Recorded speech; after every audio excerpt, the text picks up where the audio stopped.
কাকা বাড়িঘর এত সাজানো কেন? আমার হেনা কোথায়? তোমার হেনা তো হাগু করতে গেছে। না, আমি বিশ্বাস করি না। তোমার হেনা ওই ঘরে বসে লুডো খেলছে। না কাকি না, তুমি মিথ্যা বলছো। আমার হেনা কখনোই লুডো খেলতে পারে না। তুমি আসনি বলে ওর বাবা ওকে জোর করে বিয়ে দিয়ে দিয়েছে। যাও, এখনো সময় আছে, যাও তোমার ভালোবাসাকে ফিরিয়ে নিয়ে আসো। আরে কাকি, আমার হেনা কোন ঘরে আছে? ওই ঘরে আছে। হেনা, হেনা, আমি এসে গেছি। হেনা, দের বাড়া, তুই এখন বাইরে দাঁড়া, এখন আমি চরম জায়গায় আছি।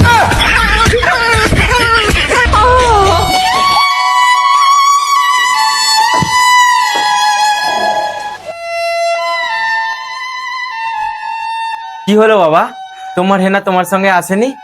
না কাকা, আমি যাওয়ার আগেই হেনা ফেনা বার করে দিয়েছে।